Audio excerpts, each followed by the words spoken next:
menguasai hidup masuk, datang dalam hati. Kita undang Yesus dalam hidup. Kenapa kita harus undang Yesus dalam kehidupan kita, saudara? Sebab saya percaya Yesus itu ada, Tuhan itu ada. Tuhan kita bukan Tuhan yang kalah, Tuhan kita menang. Dia bangkit dari antara orang mati. Ada amin?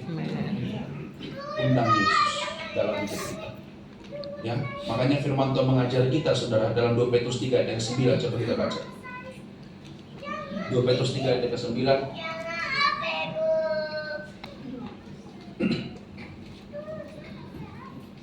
Satu, dua, tiga.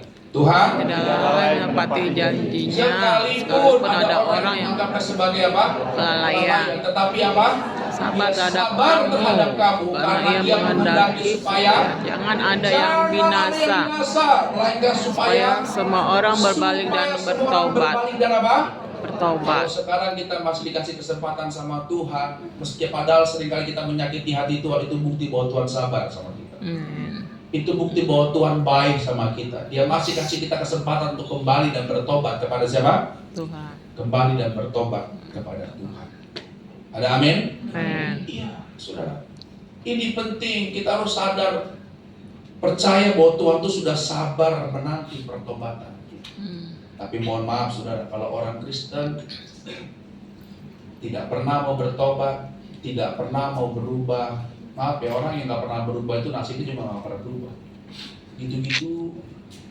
Karena kan dosa itu kan sifatnya menjatuhkan. Amin? Iya, dosa itu sifatnya menghancurkan. Dan setiap dosa yang kita lakukan ada upahnya, yaitu maut. Upah dosa itu maut. Hati-hati Bapak Ibu dikasih dalam Tuhan. Ya, makanya hari ini saya mau bilang sama saudara semua di tempat ini, balik, buka hati kita, undang Yesus dalam rumah tanggamu, dalam keluarga. Di mana ada Yesus itu ada berkat Tuhan. Ada amin? Di mana ada Yesus itu ada kuasa Tuhan Yesus. Iya, ada damai sejahtera, ada sukacita Tuhan. Itu yang pertama. Yang kedua, kita lihat firman Tuhan. Yakobus 1 ayat yang ke-12. Yakobus 1. Berbahagialah orang yang bertahan dalam pencobaan, apabila ia sudah tahan uji yang menerima mahkota kehidupan yang dijanjikan Allah kepada barang siapa yang mengasihi Dia. Saudara, Alkitab mengajar kita, berbahagialah orang yang bertahan dalam pencobaan. Jadi kalau kita nggak mau terikat dengan dunia ini, saudara, kita nggak mau tergiur dengan godaan-godaan dunia ini, saudara, sehingga kita mengikatkan diri kita kepada Tuhan. Alkitab mengajar kita dengan jelas, kita harus bertahan di dalam pencobaan. Bukan berarti orang Kristen itu nggak bisa dicobai. Orang Kristen itu bisa dicobai tapi nggak bisa dikalahkan. Orang Kristen itu bisa digoda, tetapi dia akan pernah tergoda. Katakan amin.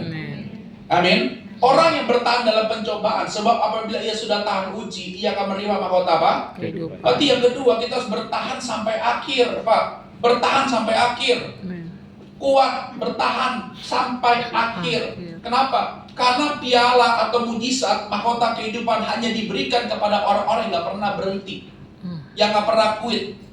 Piala itu hanya diberikan buat orang yang gak pernah menyerah. Betul apa enggak? Iya, piala saudara diberikan, dikasih sama orang-orang yang tetap setia. Coba lihat Maria Magdalena.